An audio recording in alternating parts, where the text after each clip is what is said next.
Another day, another J. Fern's wife story. Pumunta nga pala kami sa Manukan dahil sabi ni Richard ay napisa na daw ang sisiw na nililimliman ng inahin namin sa breeding range. Hapon na kami nakapunta, nakapagpatuka na ng mga manok si Richard. Motor lang ang sinakyan namin ni J. Fern kaya ako naka-face mask at naka-sombrero. Dami ng itlog ng 5K oh.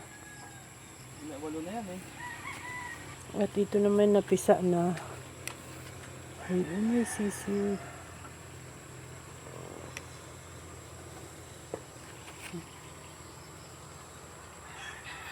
Lima na ang napisa, may 3 pang hindi napipisa.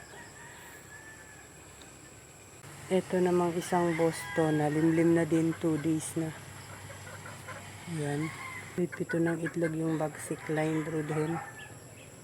Yung mga nangingitlog na inahin pa rin ang nandito sa breeding range at yung 4 na pulet na huling dinala namin, tsaka nakatali yung 2 broodcock. Wala pa rin nagpapababa sa aming Huron Lemon broodcock at yan nilagyan ng scratch pen ni J. Fern ang lemon dahil namamalo. Muntik na siyang paluin nung dumaan siya doon sa tabi ng Huron Lemon. Ito yung aming saging na saba na may bunga. Sabi ni Richard, pwede na daw tibain dahil magulang na daw ang bunga. Meron ng hinog, tinuka na ng ibon. Sabi namin kay Richard ay bukas na niya tibain ang saging dahil motor lang ang sinakyan namin ngayon. Hindi namin mabibit-bit ang saging. Babalik kami bukas at yung sasakyan na ang dadalhin namin para mabitbit namin yung saging.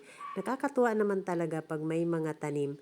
Yung isang saging dyan ay maya-maya mahihinog na rin. Mukhang wala ng niknik na nadikit sa palong ng mga manok namin. Pinahiran kasi nila Richard ang mga palong ng Vaseline na may insecticide. Wala ng manok na nagpipiling ng ulo niya para iwaksi ang mga niknik na nakadikit sa palong. Pag ganitong papadilim na ay madaming mga niknik na ang nag-aali-aligid sa ulo ng mga manok. Pero ngayon wala na. Pag papadilim na mamaya, titingnan ulit namin kung may mga niknik pa ring manlilipad. Pinatabas na rin ni J. Fern ang sanga ng langka na nasa ilalim para hindi pa mahaya ng niknik. Masyado na kasing malago ang dahon ng langka at nandun na ang mga niknik nakatira. Umaliwalas na yung manok na nakatali sa tabi ng langka. Bago kami umuwi ay hinahawakan muna isa-isa ni J. Fern ang mga manok at natutuwa siya kapag nahihipo niyang magaganda ang katawan ng mga manok. Dadalhin na namin pa uwi yung mga sisiw ng Boston na lumimlim sa range area.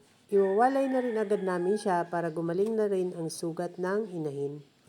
Kumuha muna ng kahon si J. Fern at ilalagay namin sa kahon ang mga sisiw para hindi lamigin sa biyahe dahil nakamotor lang kami. Dapat hindi sila nahahanginan para hindi sila lamigin. 6 na sisiw na ang napisa ng aming Boston Brood Hen. Bagong pisa yung isa dyan, pero tuyo na, kaya dadalhin na rin namin.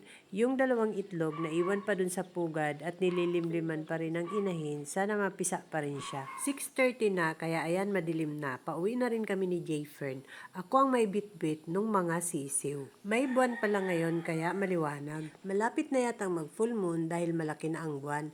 Natakpan lang ng puno ng nyug. Malamig na dito sa Manukan kapag gabi na, kaya ayan si J. Fern naka-jacket. Ako naman nakalimutan kong mag-jacket, kaya good luck, sana hindi ako lamigin sa biyahe. Face mask lang ang sinuot ko dahil may dinadaanan kaming ginagawang kalsada, Magalbok.